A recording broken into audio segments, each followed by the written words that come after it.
Haleluya. Saudara sekalian, malam ini saya akan bicara tentang bagaimana kita melihat akan persoalan, akan problem dalam hidup kita secara benar. Ada banyak anak Tuhan yang mengeluh dengan kesulitan yang dia hadapi, dengan semua tantangan, dengan semua hambatan, dengan semua masalah yang harus dia kerjakan dan dia hadapi setiap hari. Tetapi seringkali kita tidak melihat akan persoalan itu secara benar, sehingga akibatnya ada banyak hal yang tidak perlu kita alami dan tidak perlu terjadi, tapi kenyataannya toh berlaku dan terjadi dalam kehidupan kita. Dan manusia, yang namanya manusia ini terbatas sekali, sehingga kita bisa mengerti bahwa seringkali yang hari ini kita sebut sebagai persoalan sebetulnya malah berkat, yang kita pada waktu menghadapinya belum mengerti bahwa itu bukan persoalan melainkan berkat. Pak Subianto baru cerita dengan kami dalam minggu ini bagaimana Tuhan memberkati kehidupan mereka. Kira-kira 3 tahun yang lalu saya masih ingat Pak Subianto ini pernah menyampaikan akan pergumulannya, akan problemnya. Mereka tinggal di daerah atas, di daerah Gombel sana, ada daerah namanya Ngesrep Barat. Nah, mereka tinggal di situ. Nah, kalau saudara tinggal di atas dan pekerjaan itu di bawah, saudara tahu persoalan yang ada adalah masalah transport dan mungkin juga masalah waktu. Anda bisa bayangkan kalau anak-anak sekolah di bawah, Pak Bianto kerja dan istrinya juga di bawah, gereja juga di bawah, setiap hari harus naik turun, naik turun, naik turun. Nah, kalau hanya sendirian mungkin nggak terlalu merepotkan, tapi kalau ada keluarga, artinya mobil harus dipakai. Nah, mobil dipakai jauh lebih boros daripada sepeda motor atau roda 2. Nah, itu kalau sehari 2 hari mungkin nggak begitu terasa, anggap aja refreshing. Tapi kalau tiap hari bertahun-tahun rumahnya di atas, bagi beberapa orang, bagi banyak orang tentu ini masalah, saudara. Karena bukan hanya masalah biaya hidup, tapi soal waktu yang ternyata tidak efektif. Nah, ini repot sekali. Memang betul udaranya sejuk, segar, tanahnya bisa masih lapang. Tapi kalau dilihat dari kebutuhan sehari-hari, itu merupakan problem, itu merupakan masalah. Lalu beberapa teman diundang untuk mendoakan. Saya pernah juga ke sana, kami berdoa sama-sama. Semaksimal yang kami bisa kerjakan, doakan, sudah dikerjakan. Dari nengking setan, roh yang membuat rumah ini nggak laku dijual, segala macam kami kerjakan semua. Tapi hasilnya beberapa tahun kemudian sampai detik ini toh rumah itu belum ada yang mau beli. Pada waktu itu begitu. Nah, pernah ada beberapa orang mau beli tapi sampai harga 17 juta. Orangnya pernah nawar lalu kemudian gak pernah balik lagi. Belum ada jawaban ya atau tidak, dia nawar, belum diberi jawaban, tidak pernah kembali lagi. Ini pergumulan, persoalan. Pada waktu itu keluarga Pak Subianto ini melihat rumah yang tidak laku-laku ini jelas merupakan pergumulan. Itu merupakan problem, itu merupakan masalah. Kerinduan mereka, kemauan mereka adalah bagaimana supaya rumahku ini cepat dijual, laku, harganya baik, kami bisa pindah di bawah, cari rumah yang layak, dan kami bisa tempati kalau ke gereja, kalau kerja, kalau sekolah, atau ke tempat yang lain tidak terlalu jauh, menghemat banyak sekali, di samping uang juga, waktu juga hemat. Tapi pergumulan atau problem ini didoakan, ngundang hamba Tuhan, ngundang pendeta, mereka tiap pagi berdoa sendiri, ya Tuhan kirimlah orang membeli rumahku, nyatanya nggak ada orang mau beli rumah itu. Menurut saya Pak, di samping jauh juga dekat kuburan itu soalnya. Jadi orang malas tiap hari lewat kuburan. Jadi mikir kan, nanti kalau punya anak kecil, bagaimana tiap hari anak saya main tong umpet di kuburan, kan gak lucu. Jadi mungkin itulah bagian daripada kenapa orang tidak datang. Tapi kan kita berdoa Pak. Oh iya betul, makanya itu saudara. Kenapa orang berdoa begitu rupa, ngambil pendeta, datangkan pendeta, didoakan tiap hari, nyatanya rumah itu nggak laku. Nah, beberapa bulan yang lalu tiba-tiba ada kejutan. Pak Wali Kota datang ninjo ngesrep, saudara. Ini kan luar biasa. Rupanya daerah itu dan bawahnya akan dipakai perumahan mewah, real estate baru. Begitu lihat begitu, wah kaget saudara. Karena saluran air diperbaiki, listriknya akan luar biasa, segalanya nomor 1 untuk daerah itu. Lalu kemudian sekarang diminta oleh yang punya real estate mau dibeli tanahnya. Diberi harga lebih dari 2 kali lipat. Yang seharusnya dulu orang pernah tawar, belum diberi jawaban saudara. Sekarang akan dibeli dengan harga lebih dari 2 kali lipat. Nah ini kalau dibiarkan terus, kira-kira perumahan jadi, orang pada beli daerah situ, mungkin sekian bulan lagi atau tahun depan bisa 5 kali lipat dari harga yang tahun lalu diminta oleh orang. Nah sekarang problem ini sudah nggak problem lagi. Ini merupakan berkat besar. Ngerti saudara? Barangnya sama, tempatnya sama, tapi karena suasana situasi berbeda, yang namanya problem ini sudah nggak jadi problem lagi. Lalu kemarin hari Sabtu kami ngobrol-ngobrol di kantor. Nah ini teman-teman ini hebat-hebat, ada yang bisa nyarikan rumah, ada yang apa. Lalu orang-orang kantor termasuk saya pengen jadi makelar saudara. Lalu kami nawari ke Pak Subianto. Pak Marso bilang, mau pindah bawah. Ada Pandanaran. Saya tahu rumah mau montak yang harga berapa katanya. Dari 30 sampai 100 sekian saya punya semua. Waduh, saya lihat hebat dengan kayak meyakinkan seperti seorang sales terbaik di dunia. Dia tawarkan rumah Pandanaran. Pak Yohanes nggak terima. Wah, jangan. Rumah dekat saya saja, Mojopahit Mencit sana lebih enak katanya. Menurut dia loh saudara ya. Tawarkan daerah sana, wah daerahnya begini-begini, dekat dengan perumahan Kakancan Mukti. Nah itu kira-kira setengah jam ke sini, kalau nggak kalang sepeda jalan saudara. Wah nawarkan, saya ikut juga. Jangan Pak, jangan pilih mana-mana. Pilih belakang sini saja, kalau ke gereja dekat. Yang mana Pak yang dijual? Belum tahu saya katanya. Saya bilang pokoknya pilih yang dekat, ke gereja tinggal jalan. Semua ngasih komentar, dia bilang, maaf tidak saya jual rumah saya. Loh, nggak jadi. Katanya minta dijual. Problem dulu katanya. Sekarang ini rezeki saya. Dia pinter nih, ditunggu kira-kira setahun depan, mungkin bisa 5 kali lipat harganya. Kalau dia mau jual, saudara. Saudara bisa mengerti, kita harus melihat persoalan, problem itu secara tepat sebetulnya. Sebab yang namanya problem hari ini belum tentu itu problem sebetulnya. Ini fakta saudara. Fakta kenyataan yang dihadapi oleh saudara kita sendiri. Nah di antara sekian banyak orang saya tidak mengerti. Tapi mungkin Anda punya masalah, punya pergumulan, punya problem yang masing-masing. Coba mari kita melihat dengan tepat seperti Allah melihat. Nah malam ini saya mau sampaikan 3 pokok penting buat saudara. Kalau saudara sanggup masukkan dalam rohmu sampai firman ini menguatkan roh saudara, membuka mata rohanimu, saudara akan jadi orang Kristen yang memiliki cara pandang yang sangat berbeda. Ada 3 poin penting yang saya mau bagikan pada malam hari ini.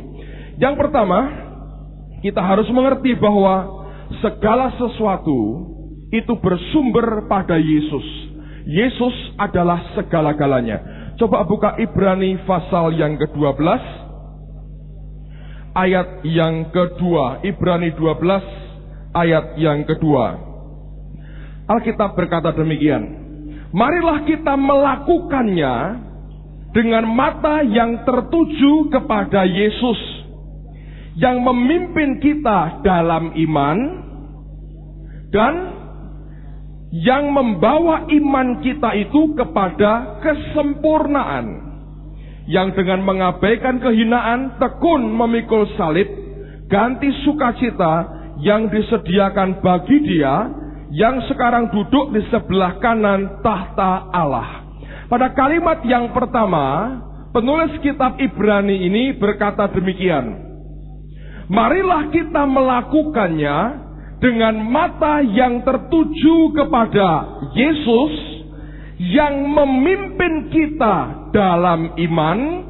Yesus itu yang memimpin kita dalam iman dan yang membawa iman kita itu kepada kesempurnaan. Bahasa Inggrisnya berbunyi begini, looking unto Jesus, memandang kepada Yesus, the author, pencipta, and finisher, penyelesai of our faith, dari iman kita. Mari kita, kata Ibrani, memandang kepada Yesus. Siapa dia? Dia adalah the author, pencipta, dan juga the finisher, penyelesai atau orang yang akan menyelesaikan iman kita, katanya. Jadi yang memulai, yang bisa menimbulkan iman dalam hidup kita, itu adalah Yesus sendiri.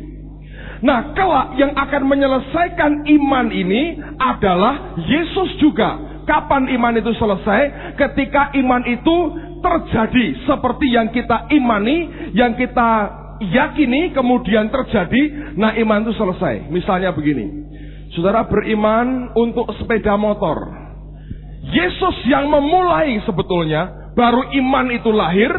Lalu kemudian kapan iman ini berakhir? Iman untuk sepeda motor ini berakhir pada waktu engkau mendapat sepeda motor. Ketika engkau mendapat, maka imanmu sampai garis finish. Iman untuk hal itu. Dan yang menyelesaikan adalah Yesus sendiri. He is the author and the finisher. Dia yang memulai, menciptakan, dia yang mengakhiri akan iman kita. Nah, sekarang bandingkan dengan Yohanes pasal yang ke-15. Yohanes pasal yang ke-15, ayat yang ke-5. Dengar apa yang dikatakan oleh Tuhan Yesus sendiri. Yohanes pasal 15 ayat yang ke-5. Alkitab berkata demikian. Yesus berkata demikian. Akulah pokok anggur dan kamulah ranting-rantingnya. Barang siapa tinggal di dalam aku dan aku di dalam dia, ia berbuah banyak. Sebab, dengar, di luar aku, di luar Yesus, kamu tidak dapat berbuat apa-apa. Tuhan berkata, di luar aku, di luar Yesus, kamu tidak dapat berbuat apa-apa. He is the author and the finisher of our faith. Ia yang menciptakan dan akan menyelesaikan iman kita. Berarti segalanya harus berpusat, bersumber pada Tuhan Yesus. Dan dia berkata, di luar aku, kamu tidak bisa berbuat apa-apa. Ini merupakan dasar. Setiap anak Tuhan menghadapi kesulitan, tantangan, problem apapun juga, ini merupakan dasar. He is the author and the finisher of my faith. Ia adalah pencipta dan penyelesai daripada imanku. Di luar Yesus, aku tidak bisa berbuat apa-apa. Bukti lagi, lihat Roma pasal yang ke-11. Surat Roma pasal 11. Ayat yang ke-33 sampai 36. Roma 11:33 sampai 36. Oh, alangkah dalamnya kekayaan, hikmat dan pengetahuan Allah. Sungguh tak terselidiki keputusan-keputusannya dan sungguh tak terselami jalan-jalannya.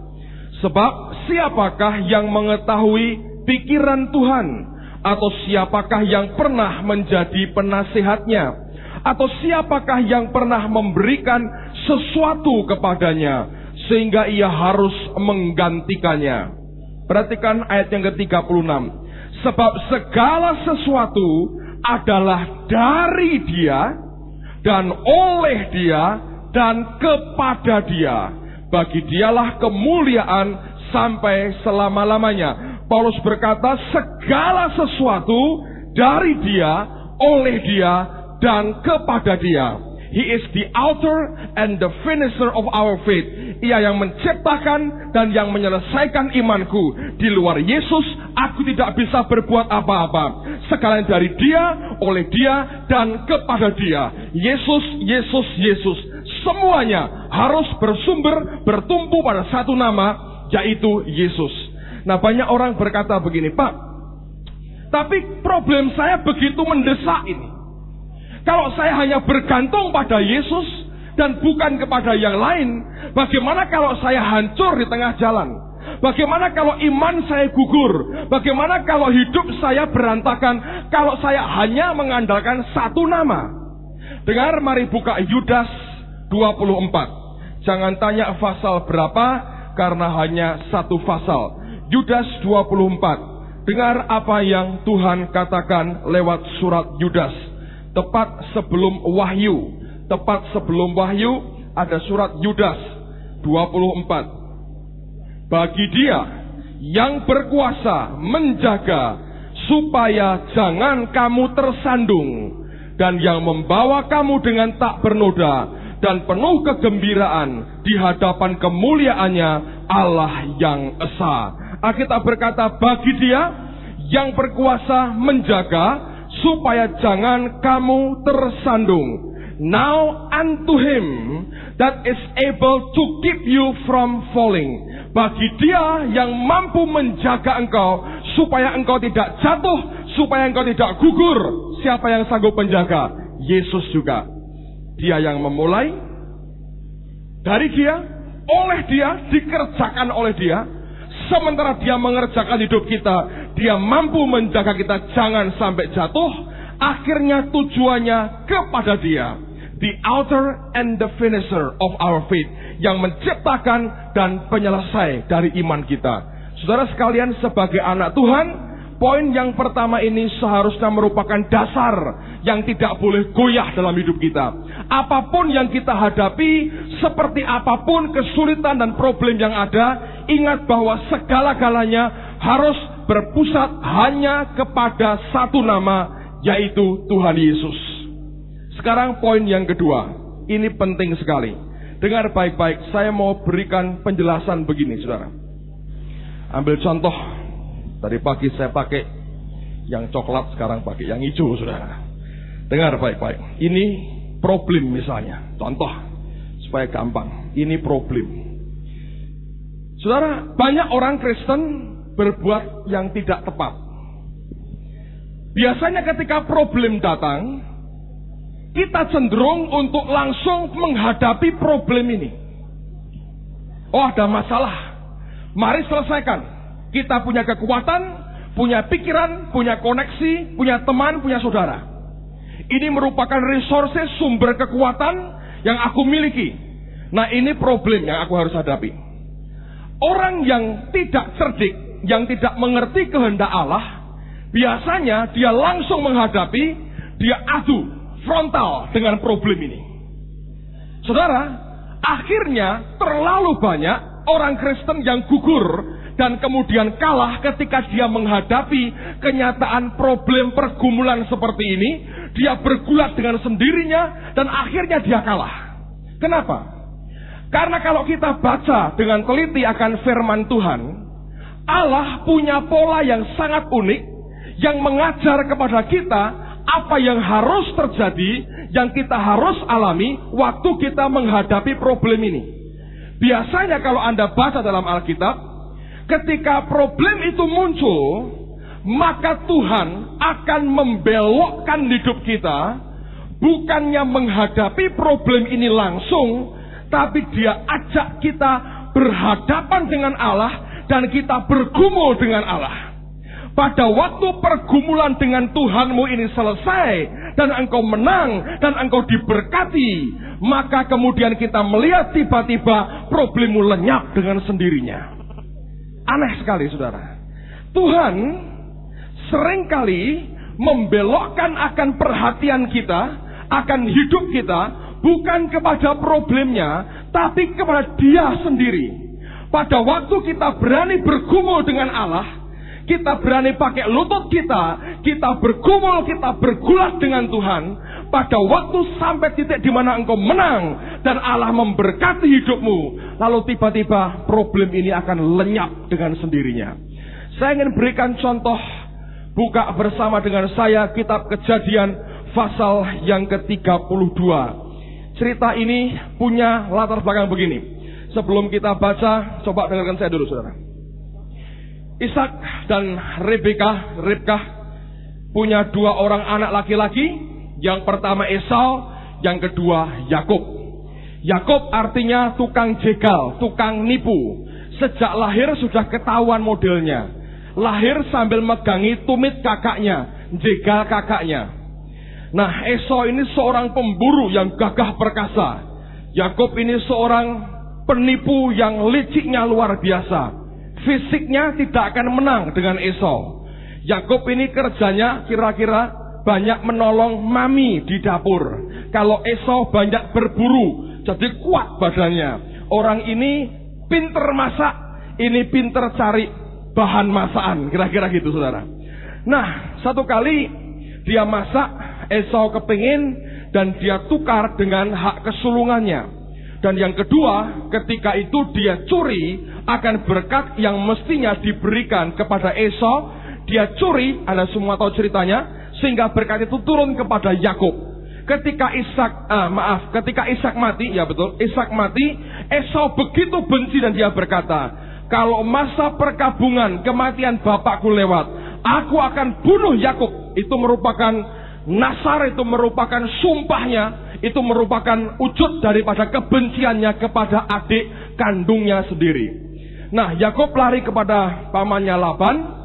Dia kerja beberapa tahun, dia dapat 2 orang istri, dan dia punya beberapa orang anak.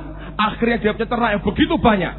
Lalu kemudian singkat ceritanya, dia mau pulang ke tanahnya sendiri.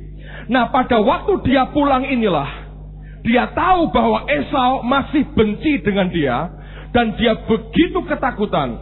Coba Anda buka Kejadian pasal 32. Saya bacakan mulai ayat yang pertama sampai dengan ayat yang ke-7.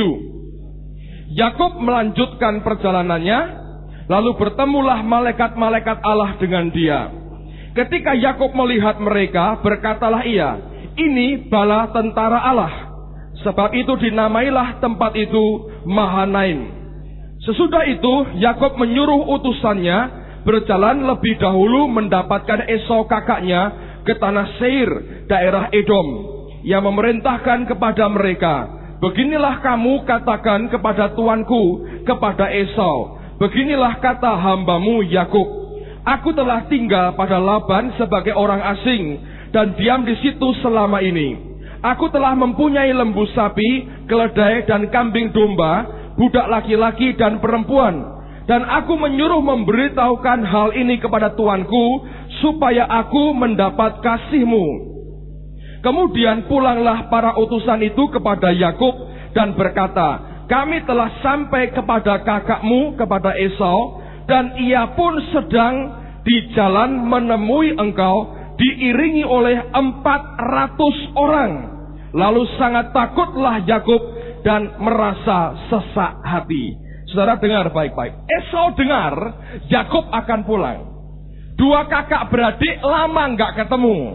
Jadi kalau mau reuni keluarga, mestinya apa yang mereka kerjakan? Kalau itu reuni keluarga, Yakub bawa keluarganya, Esau bawa keluarganya. Lalu keluarga dengan keluarga akan kumpul, lalu mereka reuni keluarga. Tapi yang terjadi justru aneh sekali. Esau datang membawa 400 orang laki-laki. Ini bukan rakyat, ini pasukan. Saudara, kalau dia bawa pasukan 400 orang banyaknya, artinya dia punya niat untuk membunuh akan Yakub. Masih punya niat kuat untuk membinasakan adiknya sendiri. Dan itu yang membuat Yakub begitu takut dan sesak hatinya. Mestinya dia mau coba suap Esau dengan memberi kabar, dengan memberi barang-barang. Tapi nggak berguna banyak, karena Esau bencinya luar biasa. Sumpahnya dia berkata, aku akan bunuh Yakub. Ketika akan jumpa dengan Yakub, dia bawa berapa? 400 orang pasukan. Dan ini sesuatu yang Yakub mengerti. Kalau Esau bawa pasukan, dia pasti akan bunuh aku. Alkitab berkata ia takut dan sesak hati. Segala usaha dia telah coba, dia atur banyak strategi, tapi yang menyelesaikan apa, saudara? Dengar baik-baik. Lihat ayat 22 dari Kejadian pasal 32. Pada malam itu Yakub bangun, dan ia membawa kedua istrinya, kedua budaknya perempuan, dan ke-11 anaknya, dan menyeberang ke tempat penyeberangan sungai Yabok. Sesudah ia menyeberangkan mereka, ia menyeberangkan juga segala miliknya. Lalu tinggallah Yakub seorang diri, dan seorang laki-laki bergulat dengan dia sampai fajar menyingsing. Ketika orang itu melihat bahwa ia tidak dapat mengalahkannya, ia memukul sendi pangkal paha Yakub, sehingga sendi pangkal paha itu terpelecok. Ketika ia bergulat dengan orang itu, lalu kata orang itu, biarkanlah aku pergi, karena fajar telah menyingsing. Saud Yakub, aku tidak akan membiarkan engkau pergi, jika engkau tidak memberkati aku. Bertanyalah orang itu kepadanya, siapakah namamu? Saudnya, Yakub. Lalu kata orang itu, namamu tidak akan disebutkan lagi Yakub, tetapi Israel, sebab engkau telah bergumul melawan Allah dan manusia, dan engkau menang. Bertanyalah Yakub, katakanlah juga namamu. Tetapi Saudnya, mengapa engkau menanyakan namaku? Lalu diberkatinyalah Yakub di situ. Yakub menamai tempat itu Peniel, sebab katanya, aku telah melihat Allah berhadapan muka, tetapi nyawaku tertolong. Lalu tampaklah kepadanya matahari terbit ketika ia telah melewati Peniel, dan Yakub pincang karena pangkal pahanya. Itulah sebabnya sampai sekarang orang Israel tidak memakan daging yang menutupi sendi pangkal paha, karena dia telah memukul sendi pangkal paha Yakub pada otot pangkal pahanya. Orang Israel itu memang penuh dengan simbol-simbol, saudara. Yakub pincang pangkal pahanya, dipukul Tuhan, mereka nggak mau makan. Saya baca tuh buku tentang pesta-pesta orang Israel. Ada pesta tahun baru mereka, namanya Rosh Hosanah. Nah, pada waktu mereka sampai sekarang dikerjakan, saudara. Ini tradisi ya, di Alkitab nggak ada, tapi mereka buat tradisi sendiri. Jadi pada waktu mereka merayakan tahun baru, mereka biasanya makan kepala binatang. Biasanya kepala ikan yang mereka makan, jadi buat nggak tahu dimasak apa, saya nggak tahu. Pokoknya makan kepala ikan. Lalu ketika mereka mau makan kepala ikan, mereka angkat kepala itu dan mereka berdoa begini, ya Tuhan, biarlah menjadi kehendak-Mu, kami ini kepala dan bukan ekor. Nah, ini repot orang yang suka makan brutu, saudara. Wah, kami ekor atau kepala ini? Saya suka juga itulah. Dia bilang, Kak Tuhan, kami ini kepala dan bukan ekor. Kalau ada orang suka kepala, suka ekor, dia berkata, Alfa, Omega, makan semua, saudara. Tapi orang Yahudi, dia berkata, kami ini kepala dan bukan ekor, dia makan kepala ikan. Nah, Yakub pincang, terpelecok pangkal pahanya, mereka tidak mau makan daging yang menutupi akan pangkal paha.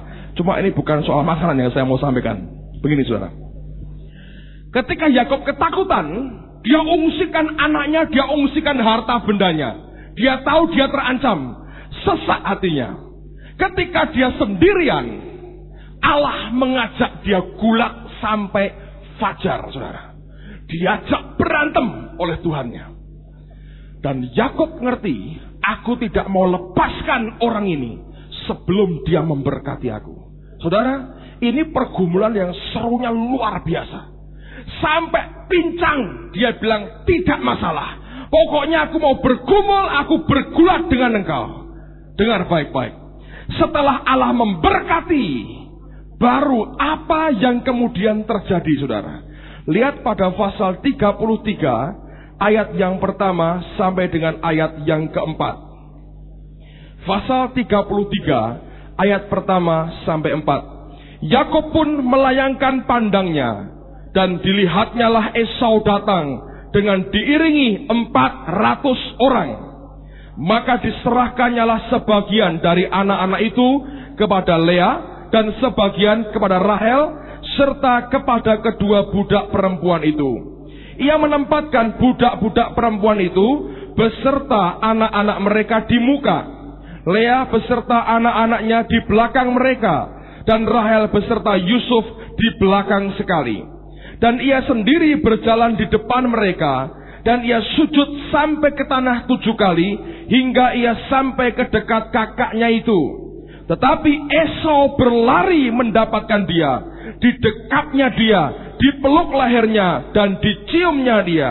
Lalu bertangis-tangisanlah mereka. Nggak jadi perang, saudara. Yakub ini memang kurang ajar, pilih kasih. Jadi perempuan budaknya taruh depan. Ini grup mati pertama. Lalu Lea yang kurang dia kasih nomor 2, grup mati kedua. Rahel yang paling dia cintai terakhir, syukur selamat, bisa lari duluan. Nah dia di depan.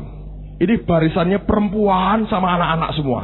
Dia nggak mau keluarkan pasukannya. Ini orang kurang ajar, berlindung pada istri dan anak-anaknya. Perempuan dan anak-anak dipakai sebagai proteksinya. Jadi kalau pasukan lihat anak-anak, masa tegel bunuh gitu kan kira-kira. Jadi dia proteksi di depan memang, tapi di belakang ini perempuan sama anak-anak semua. Saudara sekalian, dia pikir dia mati, tapi apa yang terjadi? Hasil pergumulan semalam dengan Allahnya. Waktu dia berhadapan dengan Esau, yang muncul di wajah Esau senyum, dia dipeluk, dicium, tangis-tangisan.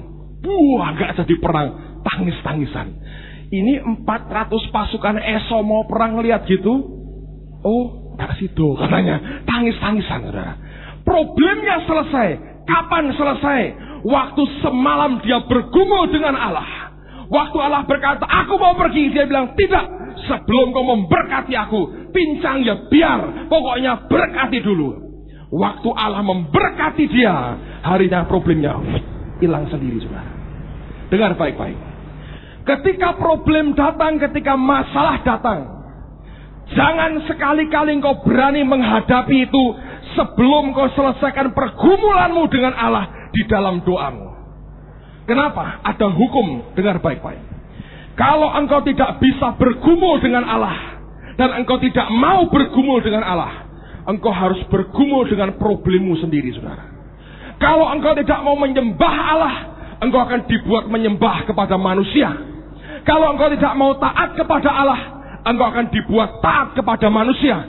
Kalau engkau tidak mau tersungkur di depan Tuhan, engkau akan tersungkur kalah di depan problem dan persoalanmu sendiri. Yakub ngerti, kalau dia memberkati aku, ini akan selesai dan aku akan menang. Dan Allah membuktikan, saudara. Kebengisan dendam bertahun-tahun sirna dalam sekian detik, karena Allah sanggup merubah hati manusia. Kalau Anda punya persoalan, jangan sekali-kali engkau berkata, aku hadapi ini, sebelum engkau bergulat dengan Allahmu, sebelum engkau ngerti dia memberkati hidupmu.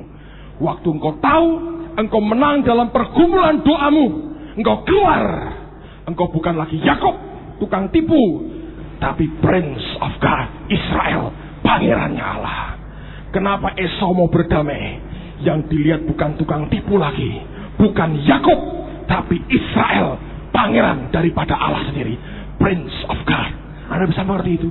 Ada wibawa kemuliaan Allah yang menudungi hidupmu. Apapun yang dihadapanmu, dia akan selesaikan dengan caranya sendiri.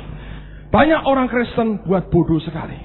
Ketika problemnya datang, kesulitan datang, dia ajak bergulat. Dengar, seringkali problemmu itu cuma bayang-bayang semu, saudara. Bagaimana kau bisa menang lawan bayang-bayang? Engkau boleh latihan tinju, latihan karate, segala macam. Kalau cuma bayang-bayang kau injak-injak, tidak mati, saudara. Gerak terus. Anda boleh banting, gak bakal bisa jatuh. Bayang-bayang. Allah mau selesaikan sumbernya. Apa itu? Gulat, bergumul dengan Allah. Sampai dia memberkati engkau. Nanti ini selesai. Banyak orang Kristen berkata, tapi ini mendesak, Pak. Tahu. Tapi Allah yang sanggup menjaga engkau supaya engkau tidak jatuh, kan? Tuhan yang punya kepentingan untuk membuat hidupmu kuat dan stabil. Dengar baik-baik, saudara. Hidup kita ini seperti perusahaan. Saya gambarkan begitu. Ada dua penanam modal utama. Satu hidupmu sendiri, yang satu Allah Bapa di surga. Yang dia tanamkan dalam hidup kita siapa? Yesus anaknya sendiri. Dia investasikan dalam hidupmu. Ini joint venture, bukan milikmu sendiri. Sebagian engkau jalankan, tapi ada modal Tuhan kuat dalam hidupmu. Kalau ini perusahaan ini mau runtuh, dia berkepentingan nomor satu untuk menyelamatkan. Karena investasinya jauh lebih besar. Kalau boleh saya bilang 99,99999% dari dia. 0,00001 kurang sedikit dari saudara. Kalau jatuh, dia yang paling rugi bukan saudara. Ngerti? Dia punya kepentingan untuk menjaga supaya engkau tidak jatuh. Dia punya kepentingan memelihara hidup saudara. Dia punya kepentingan untuk memproteksi hidupmu. Dan dia berkata, kalau engkau bisa bergumul dengan aku dulu seperti Yakub, semalam-malaman bergumul sampai aku memberkati dia, problemmu akan hilang sirna dengan sendirinya, saudara. Nah, banyak orang Kristen berkata, aku tidak mau bergumul dengan Allah.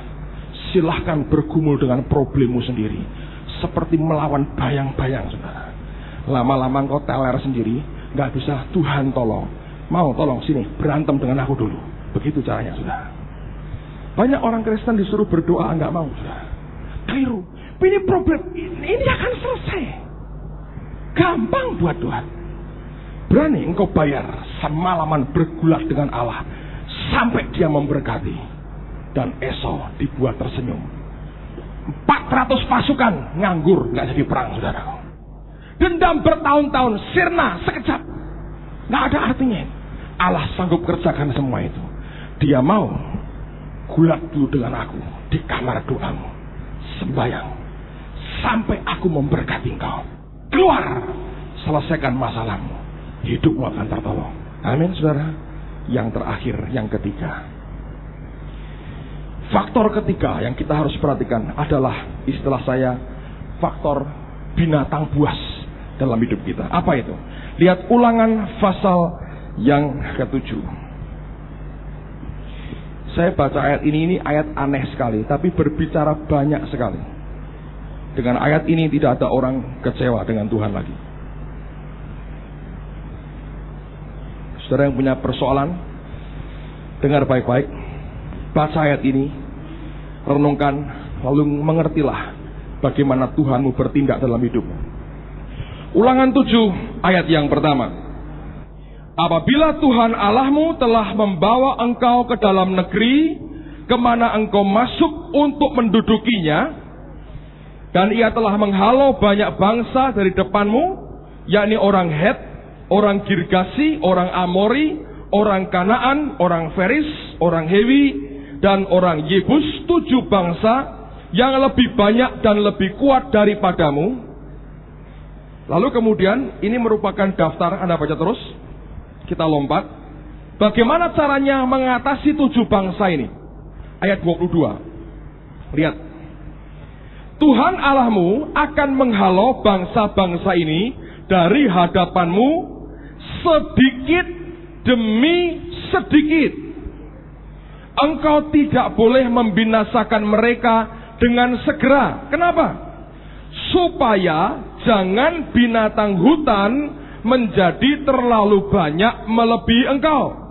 Demikianlah Tuhan Allahmu akan menyerahkan mereka kepadamu dan akan mengacaukan mereka sama sekali sampai mereka punah.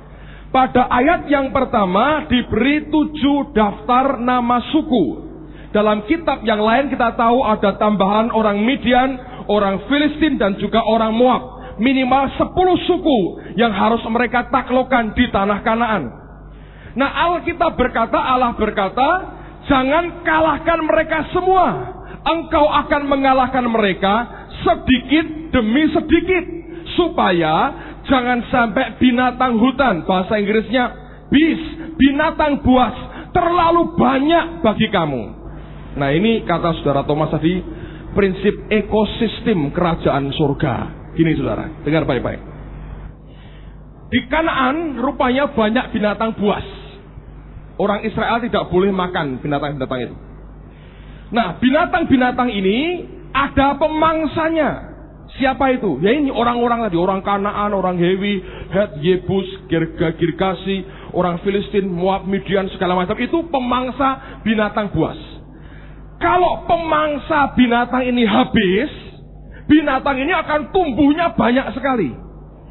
Nah, Tuhan berkata begini, nggak baik buat kamu terlalu banyak binatang buas, kamu repot, kamu nggak bisa makan, kamu asal bunuhin jadi penyakit nanti kalau busuk. Jadi supaya ini binatang buas nggak terlalu banyak, kamu masih butuh ini bangsa-bangsa ini untuk apa? Memangsa mereka.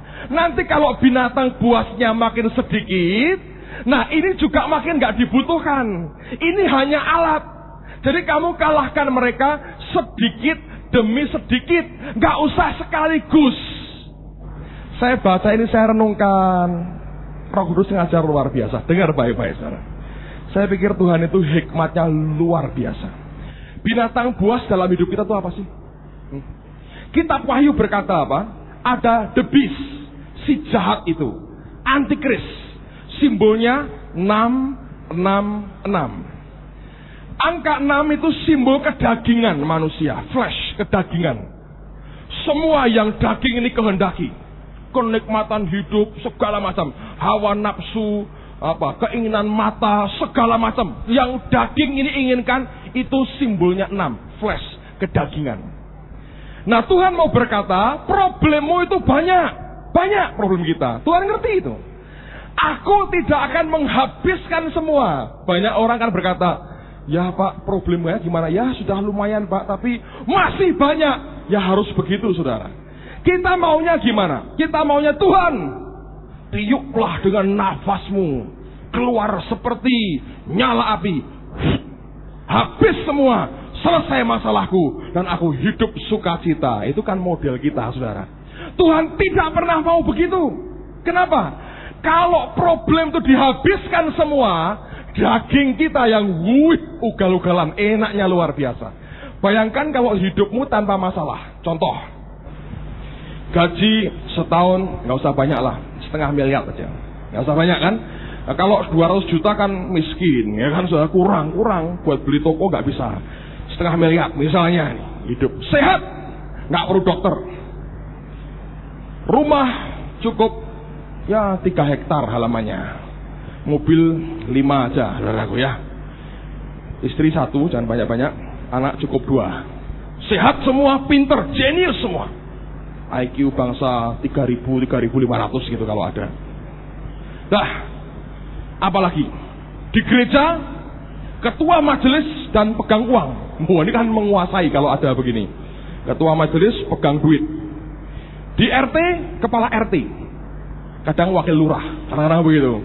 Saking hebatnya kan, jadi ada apa-apa lurah dari dia. Ikut organisasi presiden, klub apa gitu.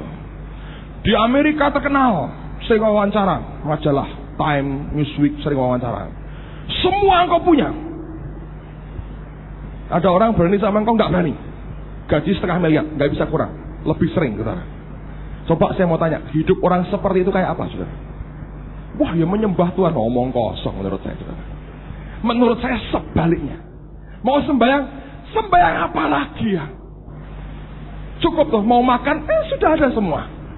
Tinggal Tuhan, gitu selesai. Anda masih ingat enggak? Gimana doanya? Selesai. Mau apa lagi? Ada orang tak sumbangan? Tanya dulu, untuk apa? Kan begitu. Uang carinya susah, malah begitu saudara. Janji iman nggak perlu janji iman, langsung saya beri. Karena sering lupa kalau janji iman. Jadi untuk apa? Untuk apa semua itu? Kalau semua problem selesai, kedagingan kita tambah luar biasa. Lalu beli TV, kurang kecil, kurang besar. Lama-lama beli bioskop, wah, nonton 1 orang, wah ini baru sedap. Uang turah-turah, mau ngapain lagi? Jadi bingung aja saudara, mau ngapain? Uang terlalu banyak nanti ada kutunya. Ada satu jenis bakteri saudara. Ini penelitian ya. Bakteri ini hanya bisa hidup di kertas uang. Ngerti? Dan bakteri itu bisa hidup di hatimu. Namanya cinta akan uang. Kenyataannya betul, di uang itu ada bakteri yang hanya hidup di uang. Loh, ini bakteri pinter milih, saudara. Aneh ya. Kertas lain nggak mau dia. Kertas mainan perak, emas, kuning nggak mau. Hanya keras uang. Kumel malah senang dia. Makin lama makin antik itu bakterinya tambah banyak. Saudara, kalau kita tanpa persoalan, Anda bisa bayangkan lah, hidup kita makin hancur, saudara, karena daging kita kuatnya luar biasa. Dan Tuhan tahu itu.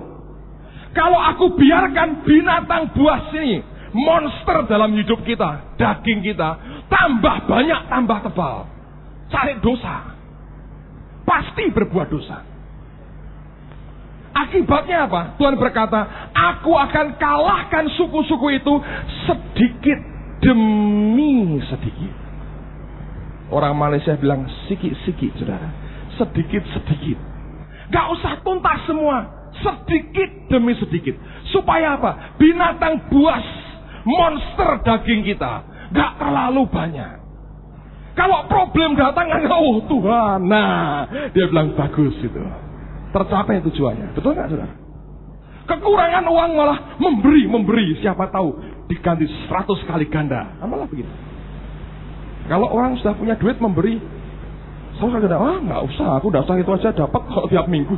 Untuk apa? Kenyataan faktanya begitu. Dengar baik-baik. Lalu apa ini? Suku-suku ini. Ternyata setiap nama suku itu punya arti nama masing-masing.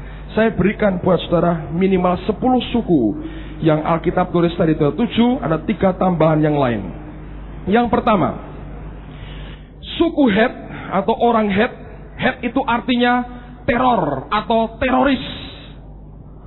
Seringkali dalam hidup kita muncul teror. Perlu, saudara. Kalau enggak daging, sombongnya luar biasa. Kasih Allah izinkan teror datang. Bagus untuk mengikis akan kesombongan kita. Jadi bergantungnya kepada Tuhan karena ada teror. Girgasi, bahasa Inggrisnya, to stir up trouble, menimbulkan, memunculkan, membangkitkan persoalan.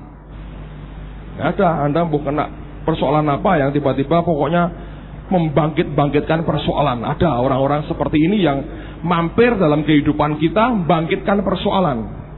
Engkau bilang, Tuhan singkirkan orang ini dalam nama Yesus. Saya bilang, ya sedikit aja ya katanya. Bisa tambahin lagi. Untuk apa? Untuk kita ujian karakter. Bergumul.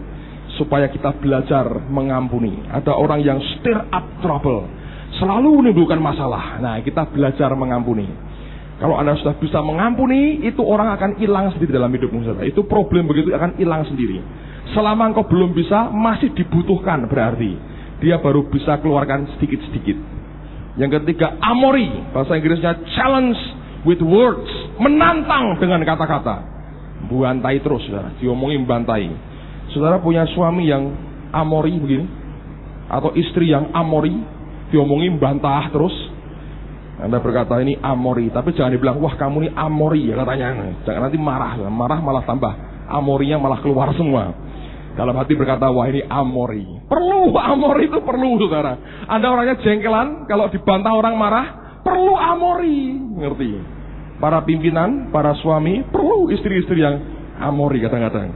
Supaya membuat kita sabar. Itu, saudara.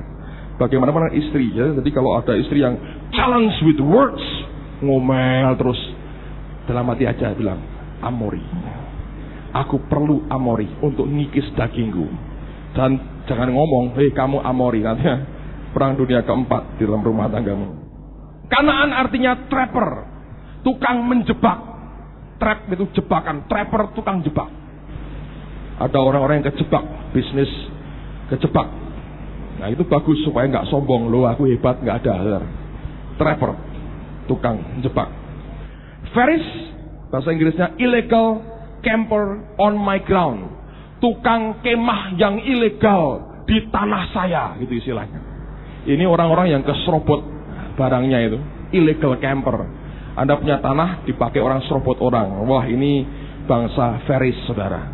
Kalau Anda masih cinta harta, kadang-kadang perlu orang-orang yang ilegal itu masuk dalam hidupmu, lalu engkau ketipu sana ketipu sini, Lalu berkata, wah aku kena Feris. Tuhan hilangkan. Belum, karena kamu masih cinta harta. Makin cinta harta, makin banyak Ferisnya berkembang biak tambah banyak. Jadi dihapusi orang, terus orang seperti ini. Perlu kadang-kadang sampai engkau berkata, ya Tuhan aku gak cinta harta lagi. Allah berkata, oh betul hatimu gak cinta harta. Hilang sendiri, Ferisnya menguap sendiri, nantinya hilang sendiri. Heavy itu serpent, ular, bisa, racun. Ada orang-orang yang diganggu oleh kata-kata yang meracuni terus seperti itu. Ya, kalau kita nggak bisa memakai firman Tuhan, pedang roh dalam hidup kita, ya akan terus teracuni seperti itu. Telinga kita akan dengan gampang teracuni. Yebus artinya memasuki daerah baru secara ilegal. Masuk daerah baru secara ilegal. Diajar, didorong untuk intervensi secara ilegal. Ini seringkali jadi masalah dalam kehidupan kita. Ada dorongan-dorongan jahat dalam hidup kita. Problem-problem yang membuat dorongan jahat dalam hidup kita. Dan Tuhan berkata seringkali itu merusak, menghantam balik kehidupan kita. Dan baru bisa selesai kalau engkau singkirkan semua kecintaan akan harta dalam hidup kita.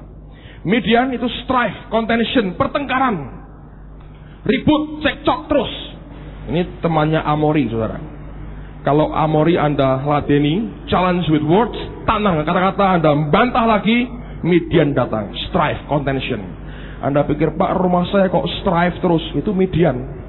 Lah kok tidak hilang-hilang, Pak? Oh ya, kadang-kadang perlu untuk ngikis dagingmu. Belajar untuk kita menguasai diri. Jangan banyak ngomong, banyak berdoa, saudara. Jangan banyak ribut, jangan sering adu argumentasi dengan orang yang tidak perlu. Dan itu menolong kita untuk mematikan daging kita. Filistin, ini aneh sekali. To wallow in the dust. Itu berkubang pada debu, pada tanah, pada pasir. Ini simbol self-pity. Orang yang merasa kasihan terus dengan diri sendiri. Jadi nyungsepnya di tanah, di debu terus. Ini nggak pernah hilang. Oh, ini kalau orang begini akan terus diteror oleh banyak masalah, sehingga dia seperti orang nelongso. Hidup saya kok begini, ini kok begini, kecewa terus sama orang, negatif terus sama orang. Kok nggak hilang-hilang Tuhan? Lah itu untuk ngikis itu dagingmu, saudara. Anda akan dihadapkan kepada orang-orang seperti ini. Terakhir Moab itu against, pemberontakan, rebellion, pemberontakan dalam hidup kita. Seringkali muncul dalam usaha, dalam kita ngatur karyawan, ngatur bawahan, itu muncul pemberontakan seperti itu. Itu penting buat kita, saudara, untuk ngikis kedaginganmu sendiri. Engkau berteriak, Tuhan singkirkan Moab dalam hidupku. Tuhan bilang, ya satu aja, yang tiga biar masih kuat-kuat. Untuk apa? Untuk menghancurkan akan binatang buas dalam hidup kita. Anda ngerti itu? Setiap kali ada pergumulan, ada masalah, Tuhan berkata, aku mau hancurkan semua. Tapi sedikit demi sedikit. Supaya apa? Binatang buas jangan terlalu banyak dalam hidupmu. Itu maunya Tuhan. Ayat terakhir. Lihat apa yang Paulus katakan. 2 Korintus pasal yang ke-12. Paulus juga mengalami akan hal yang sama.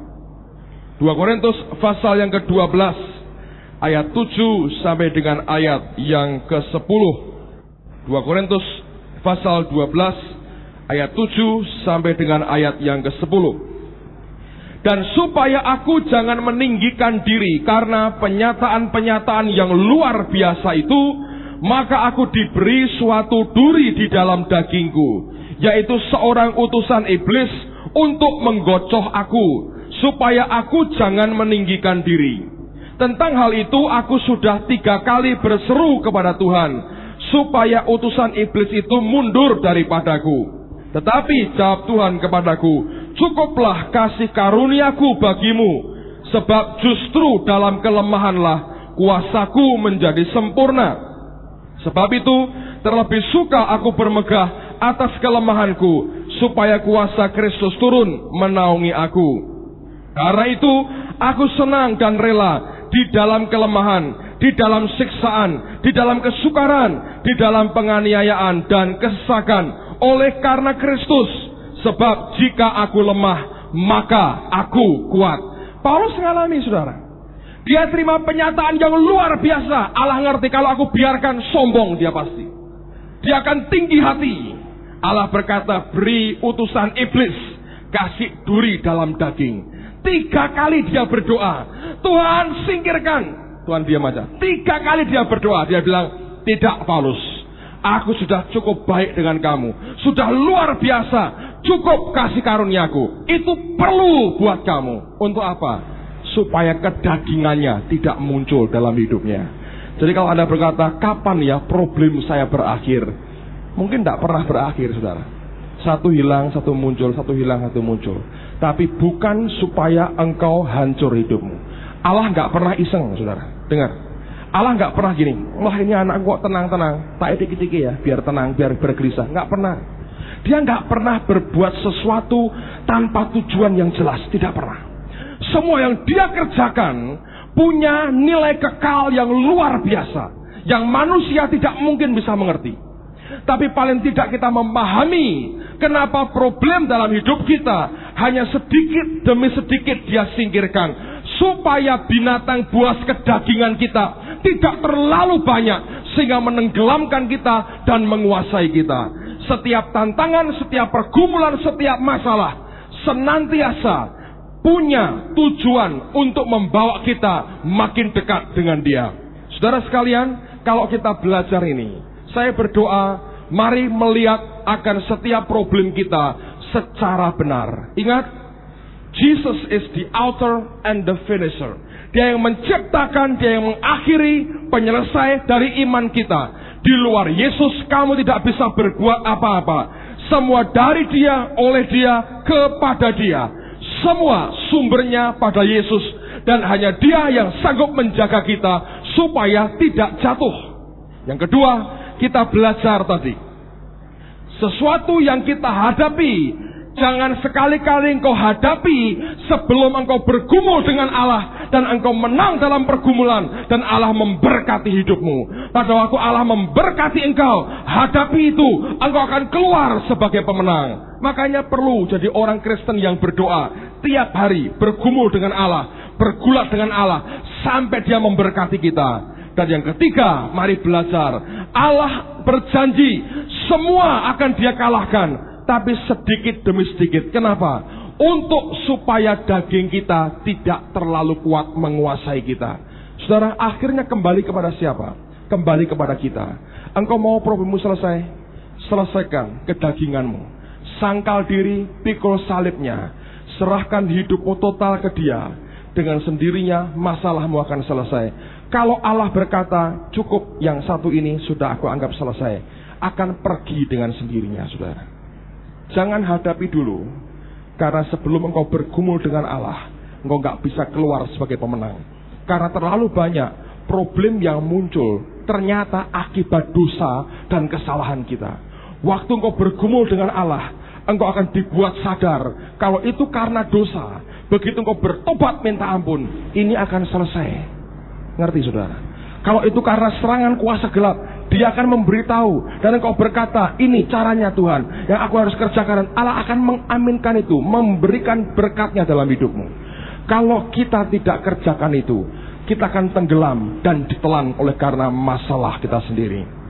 Kalau saudara masih punya persoalan yang begitu banyak, Anda harus mengerti, Dia selesaikan sedikit demi sedikit untuk mengikis kedaginganmu. Kalau engkau tidak sabar, engkau bilang, sekarang semua Tuhan. Dia bilang tidak. Karena dengan itu aku membiarkan dagingmu menguasai akan hidupmu total. Anda mengerti firman Tuhan malam ini? Kita berdiri bersama-sama, saudara. Haleluya. Semua berdoa, semua berdoa.